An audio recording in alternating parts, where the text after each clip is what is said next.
Coming up, the third anniversary of the earthquake that devastated Haiti. Civil war averted in Central African Republic. The president of South Sudan's New Year message to his compatriots. Please stay tuned.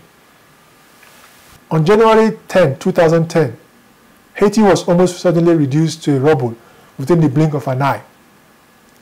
The Caribbean nation has been struggling with political and economic challenges since the ouster of the dictator, Baby Doc Duvalier, in the 80s. Former President Bill Clinton joined the Haitian President Michel Matale in a quiet wreath-laying commemoration ceremony. President Matale said the Haitian people, hand in hand, will remember what has gone, and hand in hand, will remembering January 12, 2010. The president made the speech as he stood behind a giant Haitian flag as it flew half-staffed before him on the front lawn of the former National Palace, now a pile of tangled steel and mortar. President Matale thanked all the countries and international organizations that have helped out Haiti in its hour of need. Among those who gathered at the place where the opulent white palace used to stand before it was completely destroyed are foreign diplomats and the Czech supermodel Petra Nemcova. She was named earlier as the Haiti's Goodwill Ambassador. In the speech, President Matale announced a government contest seeking designs for a monument to honor those who died in the earthquake. He also said the government has just released a new construction code aimed at ensuring that new buildings can resist the same kind of damage in any future earthquake. Earlier in the morning, former President Clinton, the UN Special Envoy to Haiti, joined President Matale and Prime Minister Laurent Lamotte in a wreath-laying ceremony at a mass burial site north of the capital, Port-au-Prince. Clinton also expressed hope about Haiti's future in a brief comment to reporters after the ceremony. He said, and I quote, "I think that you see, particularly in the economic sphere, that Haiti is projected to have the highest growth rate in the Caribbean." He said, "We hope to speed up some of the infrastructure construction. We have to repair the agriculture and build a lot more houses. We have got to get those people out of those tents," end quote. It is estimated that over 300,000 people died and over 1 million were displaced. Most of the rubble created by the earthquake has been cleared, but more than 350,000 people still live in grim displacement camps. The anniversary this year has been used by Haitian observers to criticize the slow construction process. The EU announced last week that it was giving Haiti 30.5 million euros for displaced people living in camps as well as victims of the subsequent cholera epidemic and those affected by the Hurricane Sandy last year.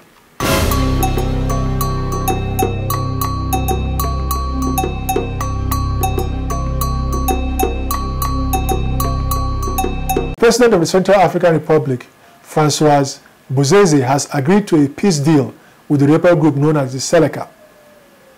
The rebel group advance towards the capital Bangui was only halted when Bozeze agreed to meet with them in Gabon for a peace meeting.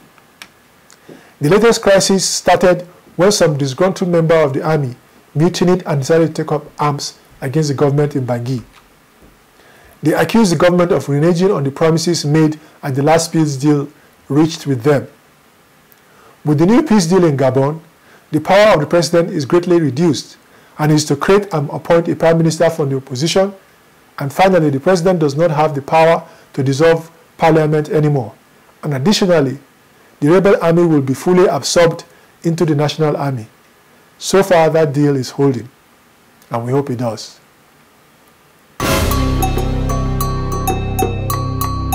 The United Nations head of the Organization for Human Rights, John Ginn, has accused the government of South Sudan and Sudan of frustrating the efforts of the UN to deliver food to people displaced in the Kodofo region of South Sudan.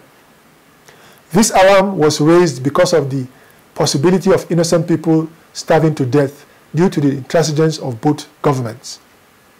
This is after a recent meeting of both presidents of the Sudans in Addis Ababa.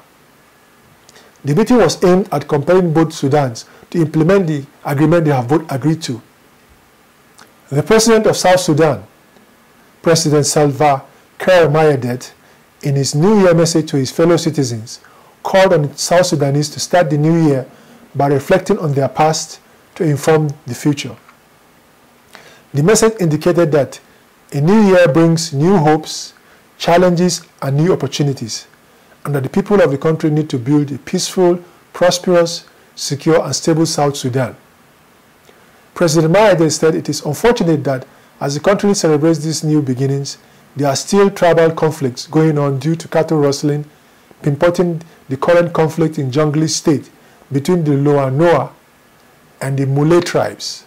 According to the message of the president, the senseless behavior of raiding each other's cattle can no longer be tolerated, and it should be stopped with immediate effect.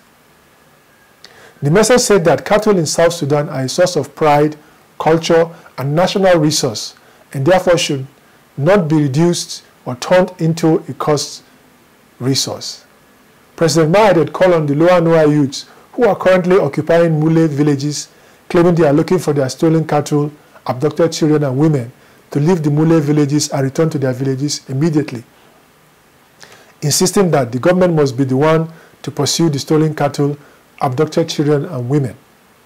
He also called on the Mule tribe to desist from the culture of stealing cattle, abducting children and women of their neighbors. He called on the tribe to return the stolen cattle, abducted children, and women to their families. The president ordered the Sudanese Liberation Army to move in and protect the civilians and their properties. He also warned politicians and community leaders encouraging this lawless act of cattle rustling to stop. In the speech, he said any community leader or politician whose statement could be seen as encouraging ethnic hostility will be made accountable. President Mayardit called on the Ministry of Humanitarian Affairs and United Nations to work hand in hand to enhance the quality of life of the population.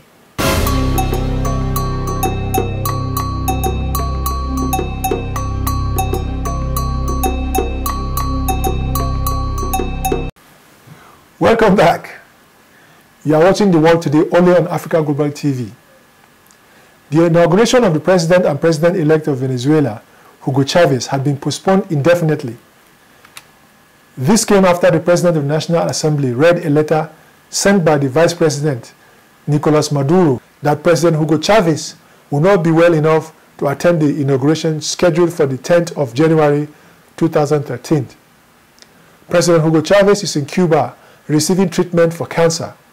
There were some complications after the last set of surgery he went through this last time in Cuba. It was reported that there was some infection on his lungs. Latest report, however, indicate that he is responding well to his medication. The opposition demanded that the President of the National Assembly be sworn in according to their own interpretation of the Constitution. However, Hugo Chavez's supporters, of course, disagree. The Supreme Court in its ruling said that since President Hugo Chavez had already been sworn in once and that he won the last election, his mandate is therefore considered unbroken and that he can be sworn in a private ceremony. This is how things stand right now in Caracas.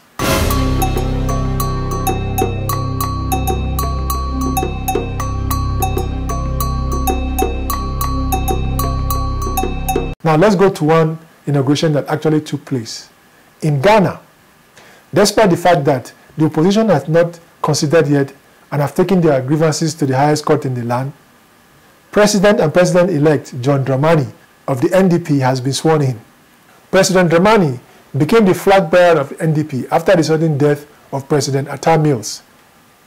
The president and his team had only a few months to consolidate and win the election, which was not an easy task in itself, because the major candidate, Nana Akufo-Addo, is a very formidable candidate.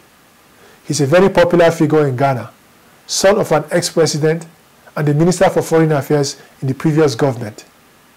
And he contested the election against Atta Mills, only lost by a very narrow margin the last time. The inauguration ceremony was a huge success. Leaders from around the world were in attendance. It is also significant to note that President John Kufuor was at the inauguration. For those who don't know, ex-President John Kufuor is a member of the opposition party that contested the election with President John Dramani. did we see any more?